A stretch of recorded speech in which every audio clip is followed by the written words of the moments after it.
히브리서 저자는 믿음을 추상적이고 모호한 말이 아니라 분명한 말로 정의해주고 그 정의에 따라 구약 성경에 나오는 인물들을 시대 순서에 따라 각각의 믿음을 표현하였고 그 믿음의 결과가 무엇인지 차례대로 설명해 주고 있습니다. 이 히브리서 저자가 히브리서 11장에서 믿음의 사람들을 소개하는 목적은 제가 반복해서 이 목적을 말씀드립니다만 당시 역사적인 상황에서 외부적으로나 내부적으로 환난과 핍박과 어려움 가운데서도 인내하며 하나님의 뜻을 행함으로 성도로서 특권을 누리고 그 지위에 합당한 삶을 살게 하는 데 목적이 있다고 말씀드린 바가 있습니다. 지난 시간에 믿음의 인물 가운데 아벨을 우리 함께 살펴본 바가 있지요. 아벨의 믿음은 첫 새끼와 그 기름을 드리는 일로 표현이 되었습니다.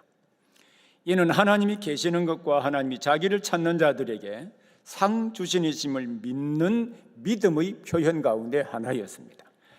또한 그가 가진 믿음이 구원하는 믿음을 가지고 있다라고 하는 것을 증명하는 행동이기도 하였습니다.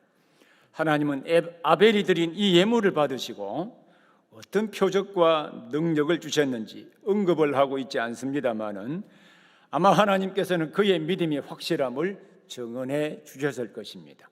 그러나 그의 믿음은 이 가인의 미움을 받아서 그에게 죽임을 당했습니다.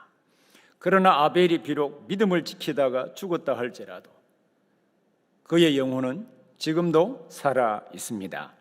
이 아벨의 믿음을 듣고 당시 환난 가운데 있던 성도들은 감사하면서 그들이 당면에 있는 여러 가지 환난을 만나도 인내하며 믿음을 지켜야 함을 배웠을 것입니다.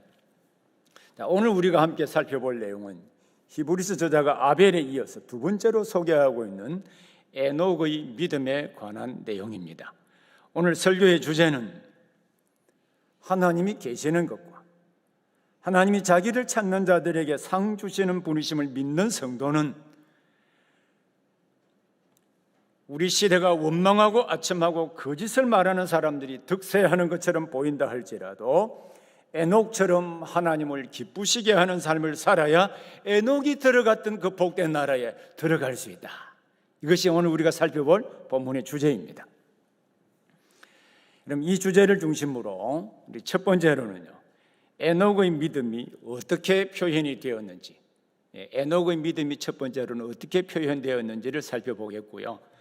두 번째로는 그가 믿음으로 살았던 시대적인 상황은 어떠했는지, 즉 어떤 상황에서 그의 믿음을 표현하였는지를 살펴보려고 합니다. 그리고 세 번째로는 에녹이 믿음으로 산 결과가 무엇인지 우리 함께 살펴보겠습니다.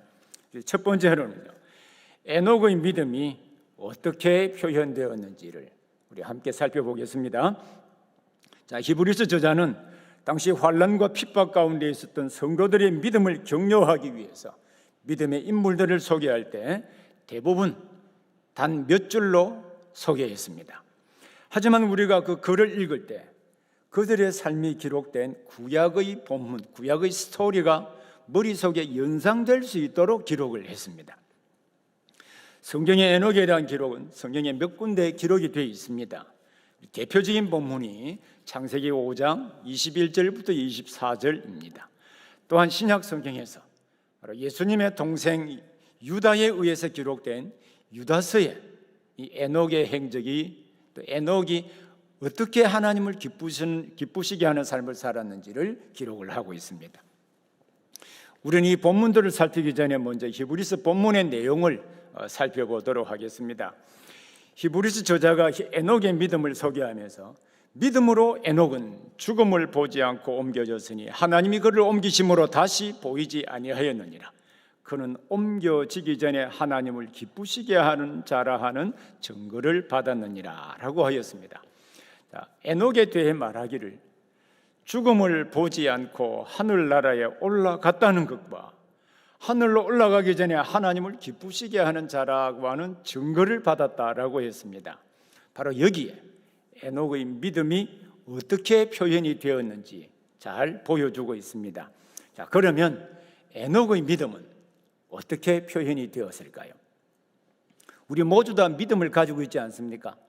믿음을 가지고 있고, 특별히 구원하는 믿음을 가지고 있다라고 할 때 구원하는 그 믿음은 어떤 방식으로든지 표현하게 되어 있습니다.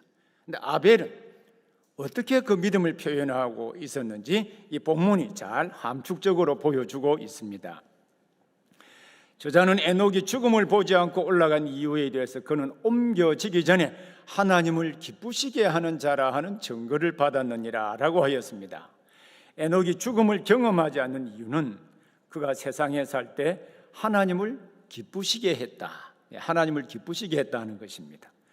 그런데 에녹의 생애가 기록된 창세기 5장 22절에 조금 전에 읽은 바가 있죠. 5장 22절에는 하나님을 기쁘시게 하였다라는 의구가 나타나지 않습니다. 그 대신에, 그 말씀 대신에 어떤 말씀이 대신하고 있을까요? 하나님과 동행하였다라고 했습니다. 하나님을 기쁘시게 하는 일과 하나님과 동행하는 일은 어떤 관계가 있을까요? 하나님을 기쁘시게 하는 일과 하나님과 동행하는 일은 어떤 관계가 있는지, 히브리어로 된 구약 성경을 헬라어로 번역한 성경이 70인역입니다. 근데 이 번역에 보면 하나님과 동행하였다라고 하는 말을 에녹이 하나님을 기쁘시게 하였다라고 70인역이 그렇게 번역했습니다. 근데 이것은 히브리 저자가요 70인역 성경을 참고하여서 히브리서를 기록했다는 뜻이기도 합니다. 용어가 동일한 용어를 그대로 사용을 하고 있거든요. 그래서 당시 성도들은 하나님과 동행했다라고 하는 것과 하나님을 기쁘시게 하였다라고 하는 것을 같은 뜻으로 이해했다는 뜻이기도 합니다. 자, 이제 우리가 에녹이 하나님을 기쁘시게 한 당시의 역사적인 사건으로 들어가서 에녹의 믿음이 어떤 의미를 가지고 있는지를 보겠습니다. 자, 에녹이 살던 시대에 에녹에 대하여 기록하고 있는 부분은 매우 짧습니다. 자, 창세기 5장 21절부터 24절의 말씀을 다시 한번 볼 수 있기를 바랍니다. 창세기 5장 21절부터 24절요. 에녹은 65세에 무두셀라를 낳았고 무두셀라를 낳은 후 300년을 하나님과 동행하며 자녀들을 낳았으며 그는 365세를 살았더라. 에녹이 하나님과 동행하더니 하나님이 그를 데려가심으로 세상에 있지 아니하였더라. 에녹은 무두셀라를 낳고 난 이후에 300년 동안 하나님과 동행하며 살았습니다. 그러면 65세까지는 어떻게 살았을까요? 아마도 그는 당시의 사람들처럼 그때까지는 평범한 삶을 살았는지도 모르겠습니다. 무두셀라를 낳은 것이 그의 삶에 어떤 변화를 주게 되었는지 그 계기 자체를 설명하고 있지 않기 때문에 우리는 알 수가 없습니다.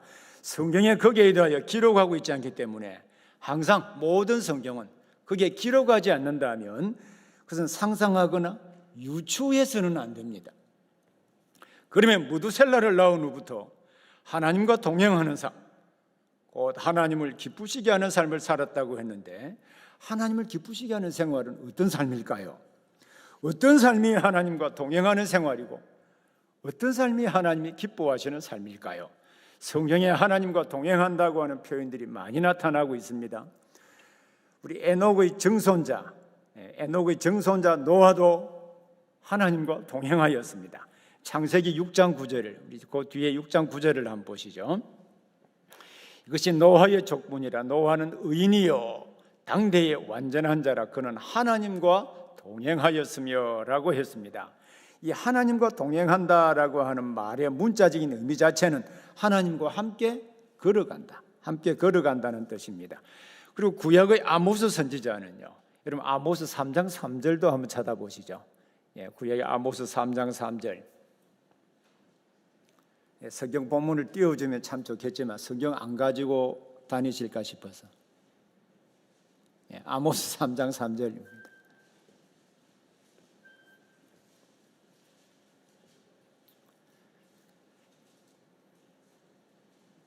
자, 거기에 보면요, 두 사람이 뜻이 같지 않은데 어찌 동행하겠으며 수사 의문문으로 되어 있거든요. 두 사람이 뜻이 같지 않은데 어찌 동행하겠으며 했습니다. 이 말씀은 수사 의문문으로 두 사람이 즉 하나님과 당신의 백성이 뜻이 일치하지 않는데 하나님과 같이 동행할 수 없다, 이런 의미입니다. 이것이 가능하겠느냐라는 수사 의문문으로 기록을 했습니다. 그래서 하나님과 동행하는 조건은 하나님과 뜻이 같아야 된다는 말입니다. 그래서 하나님과 동행한다라고 하는 의미는 하나님의 뜻과 일치하는 삶을 살아간다는 뜻입니다. 달리 말하면 하나님의 말씀에 자신의 삶을 조정하고 변화시키는 삶을 의미하는 것입니다. 이러한 삶은 오늘날에 매우 중요하다고 생각합니다. 왜냐하면 오늘날은 자신이 하나님의 말씀에 맞추기보다는 하나님의 말씀을 자신의 삶에 맞추기 때문입니다. 하나님의 말씀을 자기 중심적으로 해석하여 자기 생활을 스스로 합리화하고 변명하기도 합니다. 이것은 하나님과 동행하는 생활이라고 결코 말할 수가 없습니다. 하나님의 말씀에 따라 삶을 바꾸는 것이 아니라 우리의 삶에 따라서 하나님의 말씀을 바꾸는 시대가 오늘날 되었습니다. 그러나 하나님과 동행하며 하나님을 기쁘시게 하는 생활이라고 하는 것은 하나님의 말씀에 따라서 우리의 생활을 변화시키고 하나님의 뜻을 세상 가운데 나타나는 생활을 의미하는 것입니다. 이것이 믿음의 핵심 요소 가운데 한 가지입니다. 그래서 이 본문에서 에녹이 하나님을 기쁘시게 하는 삶을 살았다라고 말하는 것은 그의 삶을 하나님의 뜻과 일치시키며 하나님의 말씀이 그 자신을 변화시키고 그 말씀 자체가 그의 삶 전체를 지배하는 삶을 살았다, 그 말씀에 순종하는 삶을 살았다라고 하는 뜻입니다. 이것이 에녹의 믿음의 표현입니다. 여러분은 구원하는 믿음을 가지고 있다라고 스스로 믿고 있지요. 그러면 여러분들이 구원하는 믿음을 가지고 있다라고 할 때 그 믿음은 오늘 우리 시대에 어떤 방식으로 표현이 되어야 되겠습니까? 찰스 쉘든 목사님이라고 하는 분이 계셨는데 그는 부유하고 안정된 교회를 담임하고 계시는 목사님이셨습니다. 그 목사님이 실직한 인쇄공, 신분을 실직한 직업을 잃어버린 인쇄공으로 가장을 하여서 많은 그리스도인들을 만나면서 그들은 고통 가운데 있는 사람에 대하여 무관심할 뿐만 아니라 이 외적인 요소로 사람들을 차별하는 것을 보고 과연 저 사람들이 그리스도인인가, 구원받은 믿음을 가진 사람인가, 이 고민을 하면서 아주 중요한 책을 소설 형식으로 썼습니다. 여러분, 그 책이 예수님이라면 어떻게 하실까라는 책입니다. 예수님이라면요, 지금 코로나19로 말미암아 고통당하는 사람들과 생활이 어려워서 간신히 삶을 버텨내며 사는 사람들을 보면 예수님이라면 어떻게 하실까요? 우리 사회와 우리 교회의 불의한 모습을 보시면 예수님이라면 그 현상을 보고 어떻게 하실까요? 히브리서 저자는 히브리서 11장 6절에서 하나님을 기쁘시게 하는 생활이 어떻게 가능한지를 설명을 하고 있습니다. 왜 하나님을 기쁘시게 하는 생활을 할 수밖에 없는지 그 기초를 설명해 주고 있다는 뜻이죠. 히브리서 11장 6절에 보면요, 믿음이 없이는 하나님을 기쁘시게 하지 못하나니 하나님께 나아가는 자는 반드시 그가 계신 것과 또한 그가 자기를 찾는 자들에게 상 주시는 이심을 믿어야 할지니라고 했습니다. 히브리서 저자는 믿음이 없이는 하나님을 기쁘시게 하지 못한다고 했습니다. 에녹이 하나님을 기쁘시게 하는 삶을 가능케 한 것은 무엇일까요? 그것은 믿음입니다. 그 이유를 우리가 믿어야 할 믿음의 내용 두 가지를 아울러 설명하고 있는데, 하나는 하나님이 계시는 것을 믿습니다. 이 계신다라면 현재형이거든요. 영원 전부터 영원까지 계속 존재하고 계시는 하나님을 믿는 것입니다. 또 하나는 그 하나님은 자기를 찾는 자들에게 상 주신다는 것, 곧 반드시 그 믿음에 응답해 주신다는 것을 믿어야 한다는 것입니다. 믿음은 하나님이 계신다고 하는 사실을 믿는 것이고, 또한 하나님을 찾는 자들에게 반드시 응답을 주시는 분이심을 믿는 것입니다. 이 사실을 믿는다면 에녹처럼 하나님을 기쁘시게 하는 삶으로 가정과 교회와 사회에서 표현하게 되어 있습니다. 하나님의 뜻이 무엇인지 분별하고 그 말씀의 지배를 받으며 먼저 자기 자신을 변화시키고 그리고 자신과 교제하거나 자신의 주변에 있는 사람들을 복되게 만들게 되어 있습니다. 하나님이 계신 것과 하나님이 자기를 찾는 자들에게 상 주시는 분이심을 믿는 믿음은 바로 이러한 일들을 할 수밖에 없도록 만들기 때문입니다. 여러분, 지금 봄이지요. 한번 산에 가보셨습니까? 산에 가보면 진달래를 위시해서 우미 파랗게 싹 돋아나는 것을 지금 볼 수 있습니다. 추운 겨울을 지내는 동안 상록수를 제외하고 모든 잎이 다 지고 앙상한 가지만 있는 듯이 보였습니다. 그러나 그 나무에 생명이 있다면 그 생명은 반드시 잎이 나고 꽃이 피고 열매를 맺게 되어 있습니다. 하나님이 계시는 것과 하나님이 자기를 찾는 자들에게 응답해 주시는다는 이 믿음을 가지고 있다면, 이 믿음은 하나님을 기쁘시게 하는 삶으로 반드시 어떤 방식으로든지 나타나게 되어 있습니다. 만약에 이러한 삶이 나타나지 않는다면 그는 이 믿음이 있는지 먼저 질문해 보아야 합니다. 두 번째로는 에녹이 어떤 시대 상황에서 하나님을 기쁘시게 하는 삶을 살았는지, 다시 말씀드리면 어떤 상황에서 믿음을 표현하며 살았는지를 함께 살펴보도록 하겠습니다. 자, 히브리서 본문은 에녹이 어떤 시대 상황에서 어떻게 살았는지, 어떻게 믿음을 표현하였는지 말해주지는 않습니다. 다만 에녹이 하나님이 살아계시는 것과 하나님이 자기를 찾는 자들에게 응답해 주시는 분이심을 믿었다는 사실만 매우 간략하게 기술을 하고 있습니다. 하지만 신약 성경의 유다서에 보면요, 예수님의 동생 유다가 기록한 유다서에 보면 에녹이 어떤 시대 상황에서 하나님을 기쁘시게 하는 삶을 살았는지, 그리고 하나님을 기쁘시게 하는 삶이 도대체 어떤 것인지 잘 보여주고 있습니다. 여러분, 유다서 1장 14절부터 16절을 한번 찾아보기를 바랍니다. 유다서입니다. 유다서는 1장밖에 없습니다. 자, 유다서 1장 14절부터 16절 말씀입니다.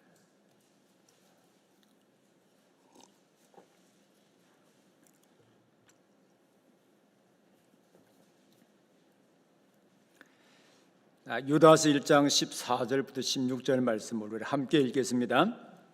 아담의 7대 손 에녹이 이 사람들에 대하여도 예언하여 이르되, 보라, 주께서 그 수많은 거룩한 자와 함께 임하셨나니 이는 무사람을 심판하사 모든 경건하지 않은 자가 경건하지 않게 행한 모든 경건하지 않는 일과 또 경건하지 않은 죄인들이 주를 거슬러 한 모든 완악한 말로 말미암아 그들을 정죄하려 하심이라 하였느니라. 이 사람들은 원망하는 자며 불만을 토하는 자며 그 정욕대로 행하는 자라.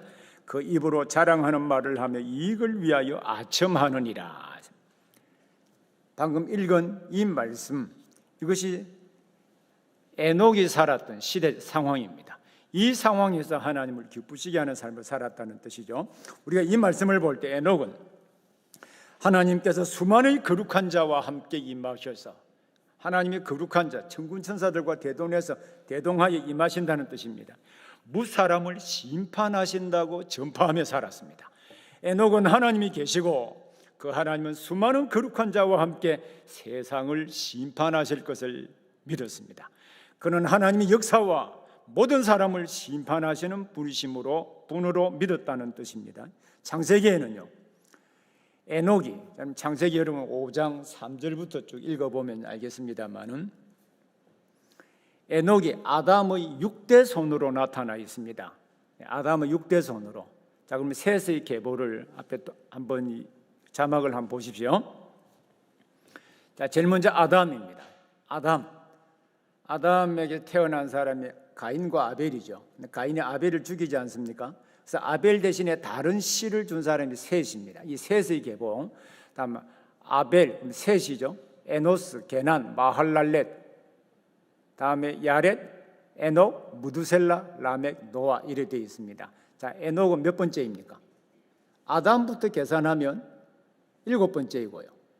우리가 손으로 계산하면 1대 손, 2대 손, 3대 손 하면 6대 손입니다. 그런데 유다서에는 이 아담의 7대 손으로 표현을 하고 있죠. 그래서 아담부터, 번역상에 좀 문제인데 아담부터 7번째 사람 에녹 이런 뜻입니다. 그러면 아벨 대신으로 주신 시인 셋이 1대 손이 되고 6대 손으로는 에녹이 되는 셈이죠.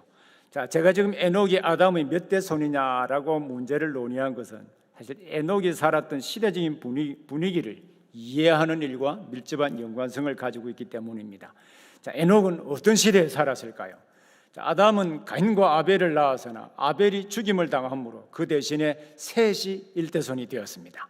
이 가인 계열은 어떻게 계보가 이어지고 있는지 바로 그 앞에, 그 앞에나 창세기 보면은 4장 16절부터 24절에 보면은 그 계보가 나타나 있습니다.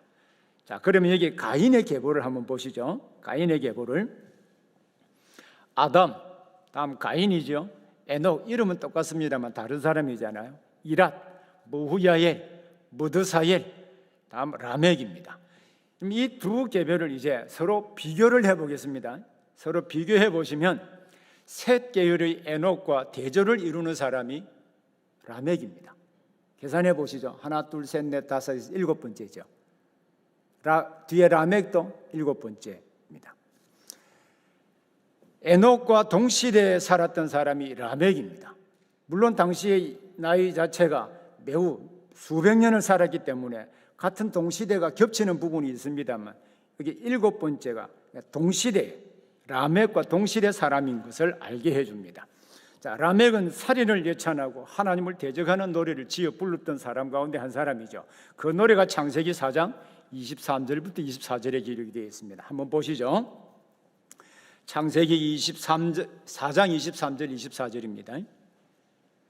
이 말씀도 우리 함께 같이 읽겠습니다. 라멕이 아내들에게 이르되 아다와 실라여 내 목소리를 들으라. 라멕의 아내들이여 내 말을 들으라. 나의 상처로 말미암아 내가 사람을 죽였고 나의 상함으로 말미암아 소년을 죽였도다. 가인을 위하여는 벌이 7배일진데 라멕을 위하여는 벌이 77배이로다 하였더라. 여러분, 이 노래는요, 이 라멕이 살인을 하였기 때문에 하나님의 벌을 받을 것을 두려워하여서 지은 노래가 결코 아닙니다. 그에게 상처를 입히고 그를 대적하는 사람들을 죽였다라고 하는 잔악성이 이 노래에 잘 표현이 되어 있습니다. 자, 여기서 가인의 벌이 7배이고 자신의 벌이 77배라고 기록을 하고 있죠. 자, 이것은 가인보다 더 심한 벌을 받는다고 하는 뜻은 결코 아닙니다. 이거는요, 반어법입니다. 반어법 아시죠?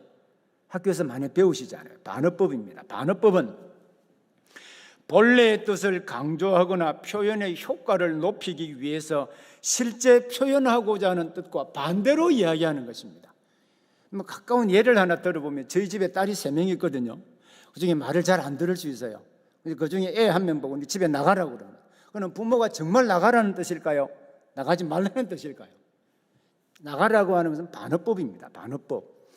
그래서 여기에 가인의 벌은 7배이고 그리고 자신은 77배라고 하는 것은 이 반어법으로서 결코 자기 자신은 정죄를 당하지 않을 것이라는 뜻입니다.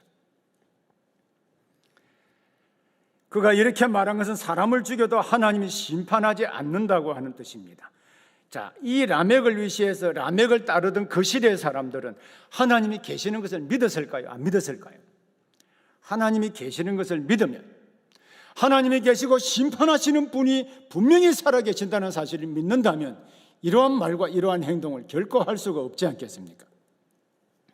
에녹은 바로 가인 계열의 사람들이 득세하고 하나님을 비우는 시대에 살았습니다. 그리고 에녹이 300년 동안 하나님과 동행하는 시대에는 경건한 셋 계열의 사람들과 불경건하고 하나님을 대적하는 가인 계열의 사람들이 서로 결혼하고 완전하게 뒤섞여 살았습니다. 여기에 대해서 창세기 6장 2절에서는요, 창세기 6장 2절에 보면 하나님의 아들들이 사람의 딸들의 아름다움을 보고 자기들이 좋아하는 모든 여자를 아내로 삼는지라 라고 했습니다. 이것은 가인 계열의 사람과 셋 계열의 사람들이 서로 뒤섞여 살았다는 뜻인데, 쉽게 표현하면 오늘날 그리스도인과 세상 사람들의 구별점이 사라졌다는 뜻입니다. 이때 사람들은 하나님이 계시지 않는 것처럼 살았다고 하는 뜻이죠. 자, 그러면 바로 이러한 시대에 에녹은 하나님을 기쁘시게 하기 위하여 어떤 삶을 살았을까요? 에녹은 이러한 시대에 살면서 하나님이 계신다고 하는 사실을 전파하며 살았습니다. 그리고 더욱더 적극적으로 하나님께서 경건치 않은 사람들에 대하여 심판하러 오실 것이라는 그 사실을 전파했습니다. 자, 유다서에 보면요, 유다가 에녹의 하나님의 심판을 외치던 그 당시 사람들이 타락한 모습을 어떻게 표현하고 있는지를 잘 보여주고 있습니다. 자, 유다서 1장 16절을 보십시오. 이 사람들은, 자, 라멕과 또 에녹 시대의 시대 사람들은요, 원망하는 자며 불만을 토하는 자며 그 정욕대로 행하는 자라. 그 입으로는 자랑하는 말을 하며 이익을 위하여 아첨하느니라 했습니다. 에녹은 원망하고 불만을 토하고 정욕대로 행하고 입으로 자랑하고 자기 이익을 위하여 아첨하고 거짓말하는 사람들이 득세하는 시대적인 분위기 속에 살았습니다. 이들의 행동은 바로 그 기저에 하나님이 계신다는 것을 알지 못하는 사상 체계가 놓여 있었던 것입니다.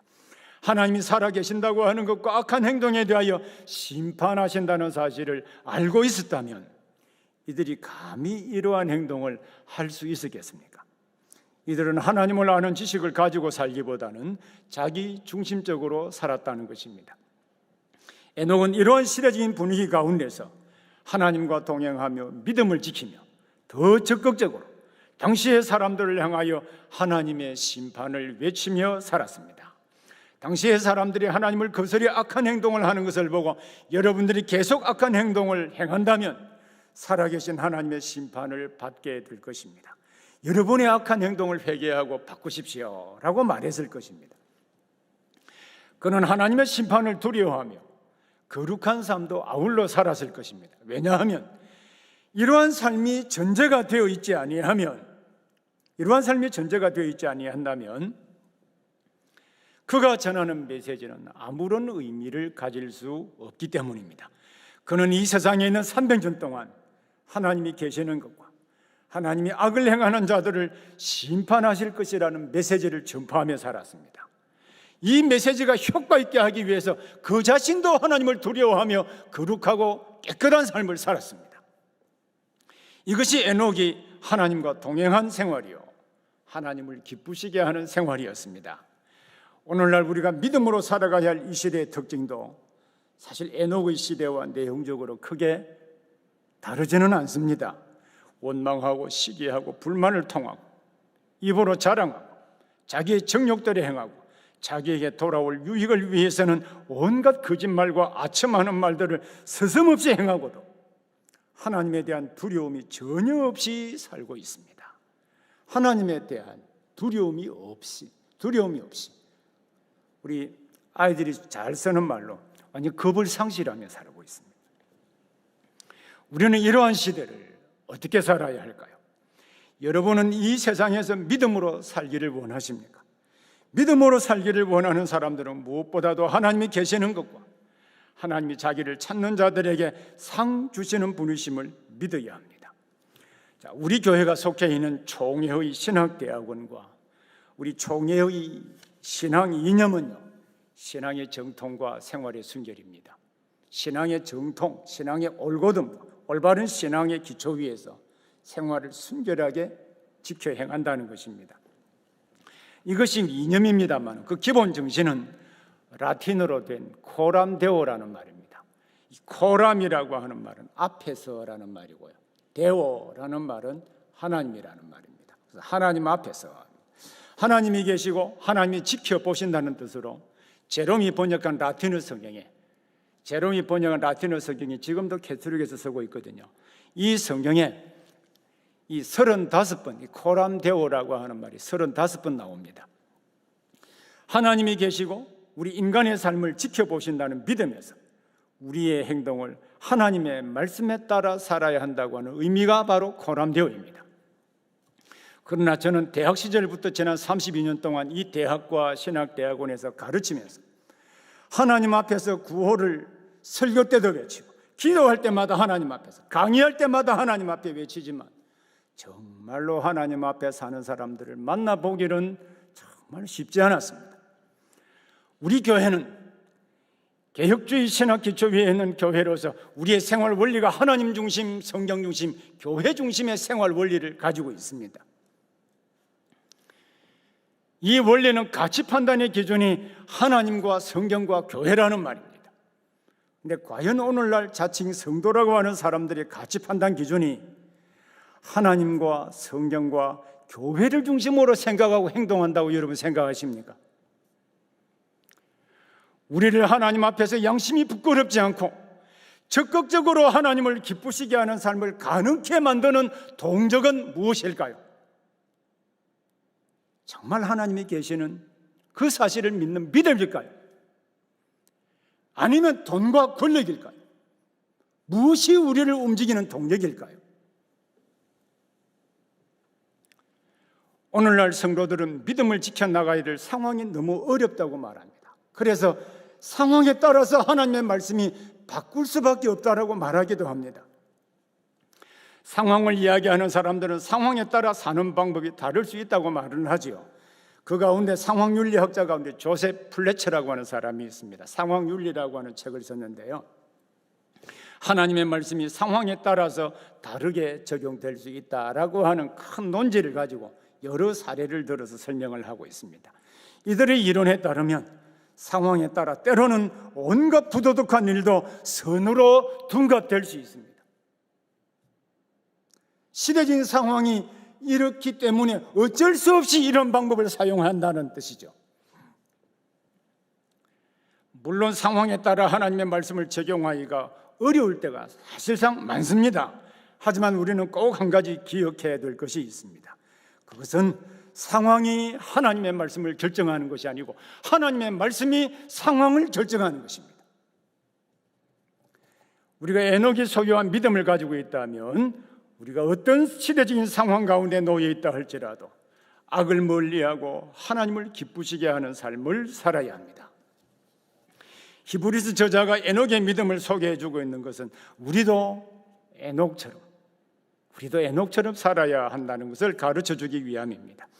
하나님이 계신다고 하는 사실을 믿는 신자라면 에녹처럼 하나님의 뜻을 찾고 하나님이 약속하신 것을 반드시 이루신다고 하는 것을 믿고 인내하며 기다릴 것입니다.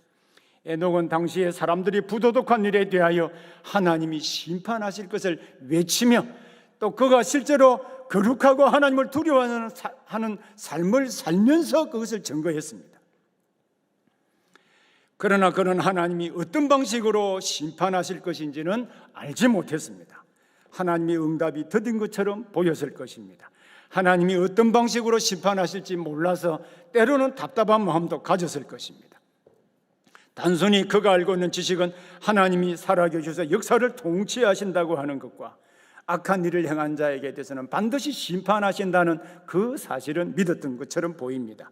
에녹이 65세에 무두셀라를 낳았고요, 300년 동안 하나님이 계시는 것과 하나님이 자기를 찾는 자들에게 상 주시는 분으로 믿으면서 거룩하고 정의롭게 사는 삶에 사는 기초 위에서 하나님의 심판을 전파하며 살았습니다. 그러면 그가 전파한 메시지에 결과가 있었을까 없었을까요?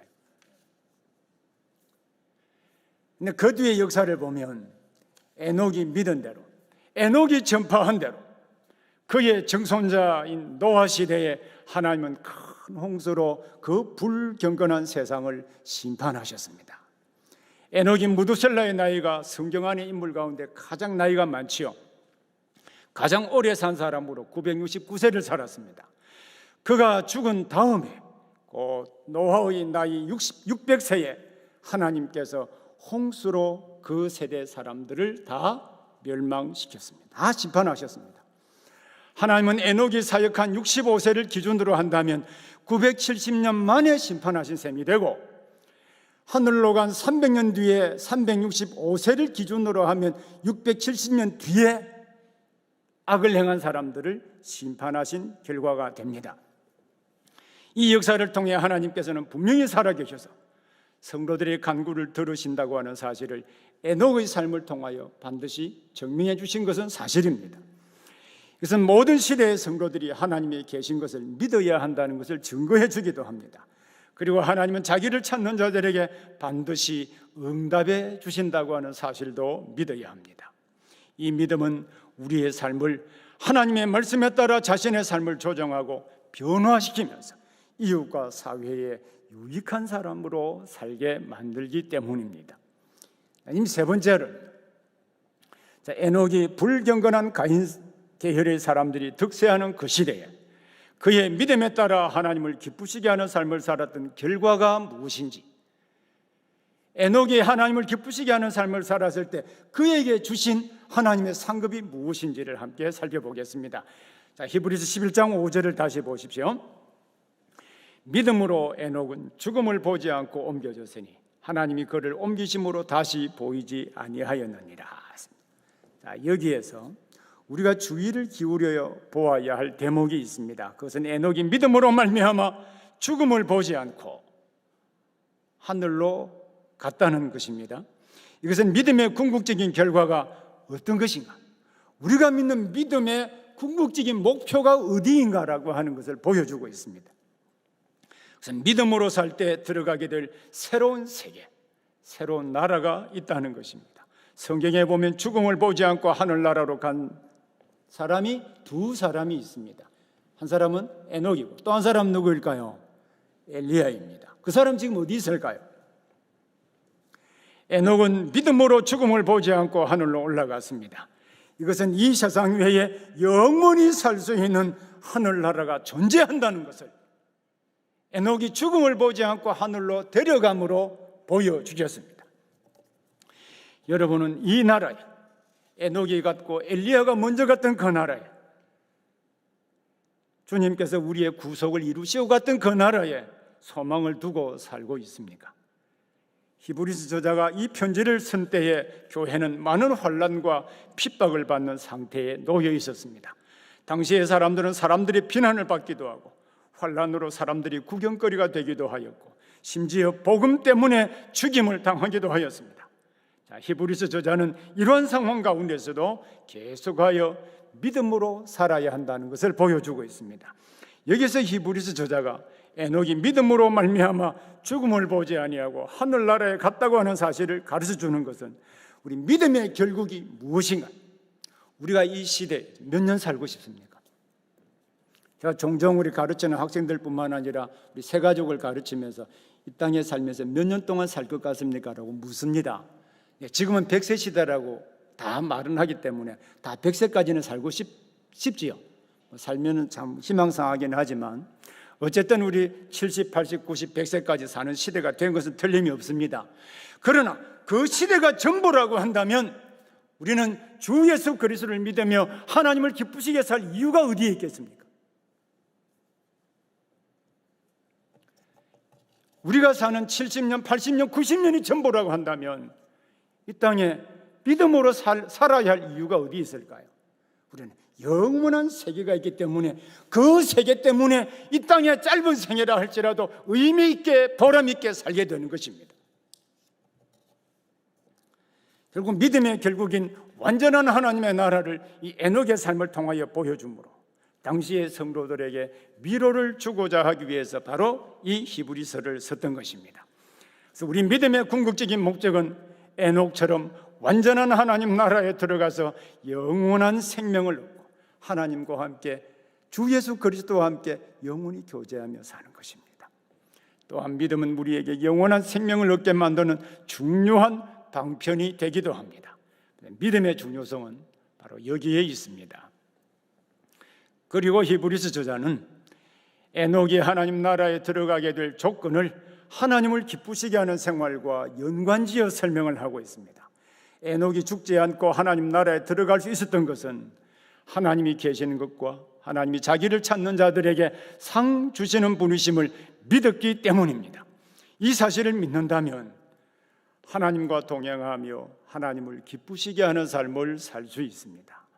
그는 이 믿음을 가지고 있었기 때문에 당시에 불경건한 가인 계열의 사람들과 심지어 셋 계열의 사람들이라 할지라도 하나님을 경외하지 않고 살았던 사람들과 동화되어서 살지 않았습니다. 그들과 함께 살기는 했습니다만 믿음의 절개를 지키면서 거룩하고 의로운 삶을 살았습니다.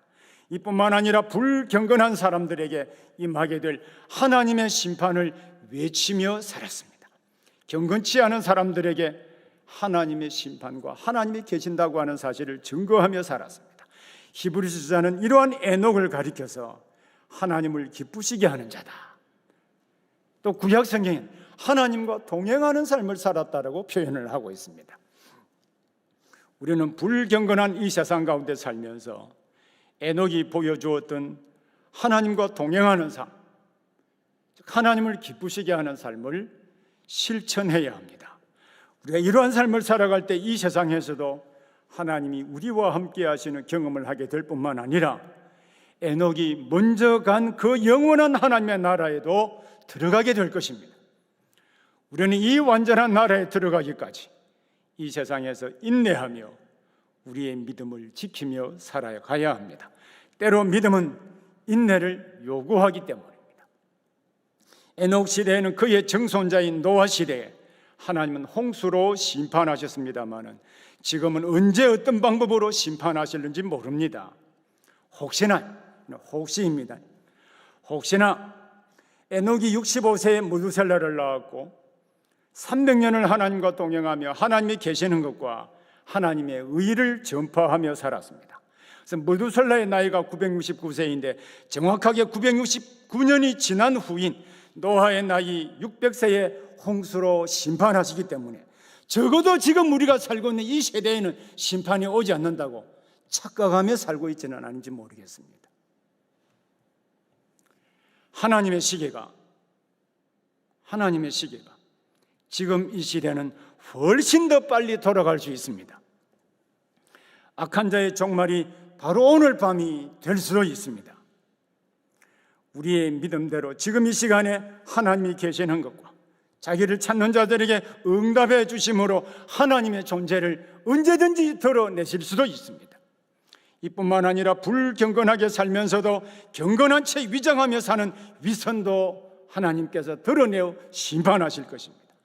우리가 이 사실을 이해하게 될 때 우리는 이 세상에서 하나님의 말씀대로 거룩한 삶을 살면서 자신을 바꾸고 세상을 바꾸는 사람이 되어야 합니다. 이것이 하나님을 기쁘시게 하는 삶이기 때문입니다. 우리가 이러한 삶을 살아야 히브리서 저자가 이 글을 쓸 때 바로 이 글을 읽고 환난과 핍박 가운데서 하나님을 기쁘시게 하며 살았던 그 경건한 후손들과 오래전에 에녹이 그 경건하지 않은 그 시대에 하나님의 말씀을 따라서 하나님을 기쁘시게 하고 하나님과 동행하며 살았던 그 에녹과 여러분 천국에서 만날 수 있지 않겠습니까? 그날에 가고는 싶습니까? 가고 싶으시다면 에녹처럼 당시 히브리서 저자가 이 편지 글을 기록하면서 믿음으로 살기를 원했으며 그 원한 그 말씀대로 살았던 그 경건한 성도들을 만나기 위해서라도 여러분 이 시대에 하나님을 두려워하며 하나님을 기쁘시게 하는 성도의 삶이 되기를 바랍니다. 한번 기도하겠습니다.